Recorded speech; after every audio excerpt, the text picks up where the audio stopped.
pas. Le repas de Noël et le discours du maire. Donc, une fois que vous êtes assis, vous n'y coupez pas.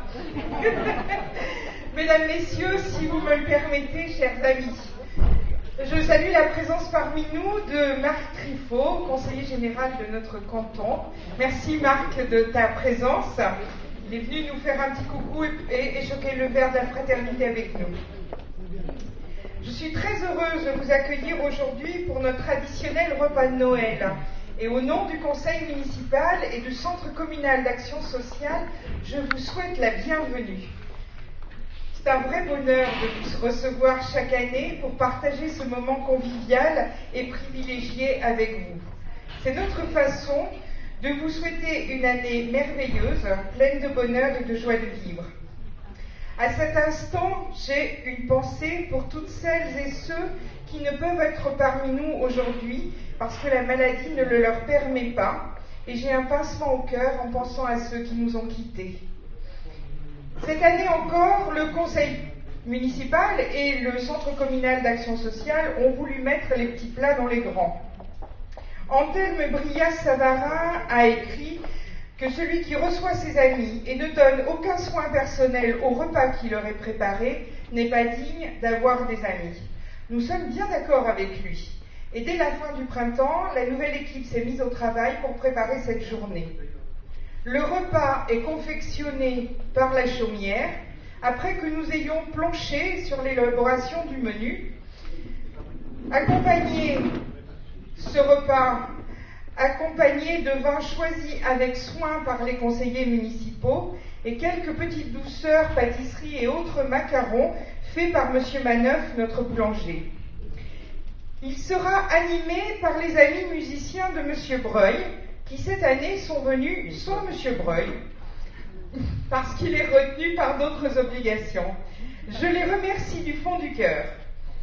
Les fleurs sur les tables nous sont offertes par le Centre Leclerc et les menus par Madame Texto, elle se reconnaîtra. Je leur exprime également toute ma gratitude. Bien entendu, cette journée ne saurait être mise en place sans les bénévoles du CCAS, les conseillers municipaux et le personnel communal. Quelques réunions sont nécessaires pour voter le budget du CCAS, qui est de 20 000 € cette année. Encore quelques réunions sont nécessaires pour décider des tarifs d'aide aux familles et pour les loisirs des enfants, et quelques autres encore pour choisir le menu de ce repas, la composition du colis, faire la décoration de la salle et enfin préparer les tables pour vous recevoir.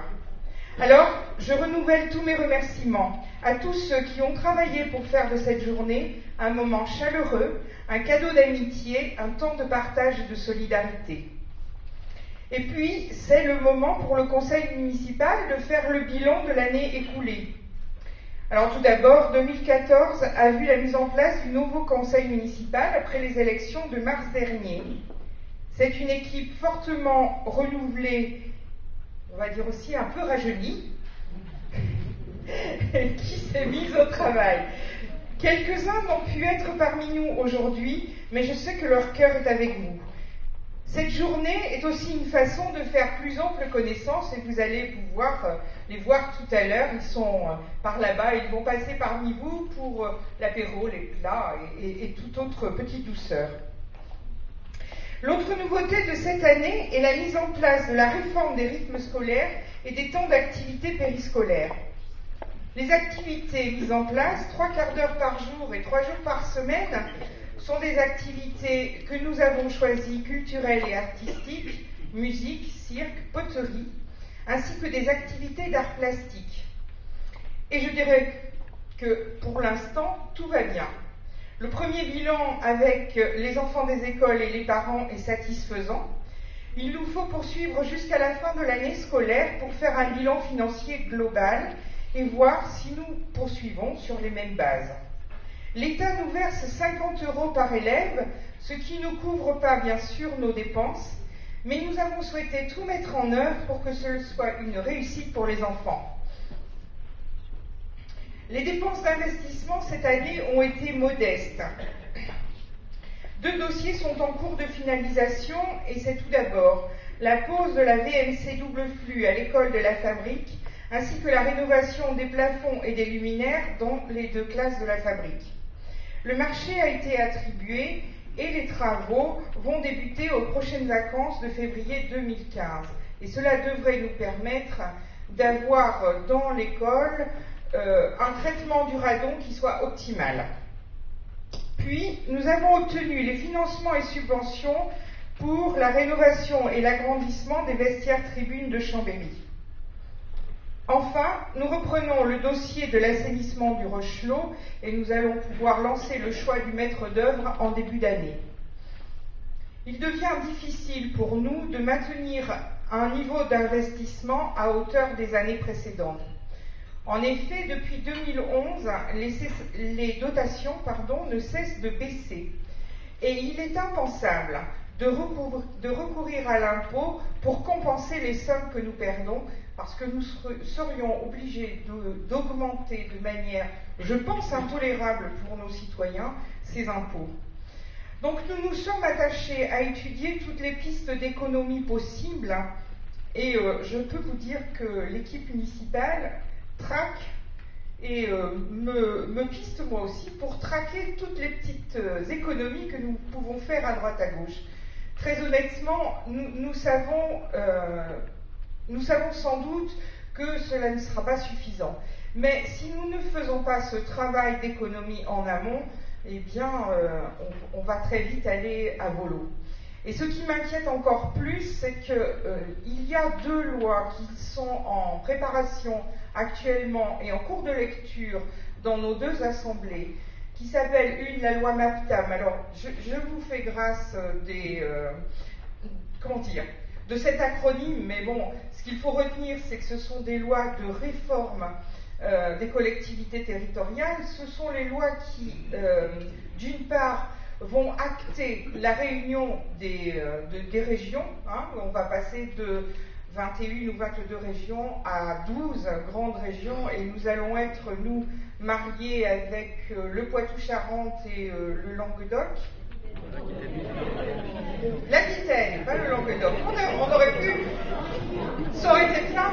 Et alors les petits malins disent que la région va s'appeler à poil.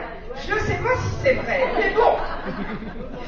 Et la deuxième loi qui va commencer à être lue la semaine prochaine à l'Assemblée s'appelle la loi NOTRe, et elle porte réforme des conseils généraux que l'on va nommer conseils départementaux.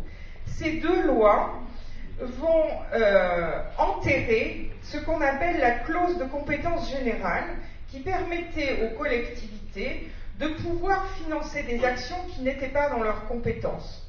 Par exemple, qui permettait aux départements de donner des subventions aux communes, ou qui permettait de financer la culture. Ça va disparaître, et je vous avoue que ça m'inquiète énormément. Mais bon, on va pas se laisser aller aujourd'hui. Oui, on va tenir le coup. Et donc, malgré cet avenir incertain, nous avons maintenu les participations communales pour les familles et les enfants, ainsi que les dotations pour les écoles et les subventions pour les associations communales. Et enfin, il me faut dire que notre appartenance à la communauté de communes Vienne-Glane, cette année encore, nous permet de faire ces actions, parce que la solidarité financière au sein de la communauté et entre les communes joue pleinement son rôle, et cette année, sur le budget de la commune, c'est près de 160 000 €. Il me faut souligner donc que cette communauté de communes est aussi une collectivité importante dans notre quotidien, puisqu'elle entretient nos routes, un peu plus de 250 km. Elle ramasse nos ordures ménagères, et pour la 2e année consécutive, la redevance d'enlèvement des ordures ménagères ne sera pas augmentée. Elle crée des zones industrielles et artisanales pour accueillir de nouvelles sources d'emploi. Elle crée des lieux de loisirs, des lieux culturels et sportifs, et elle les entretient.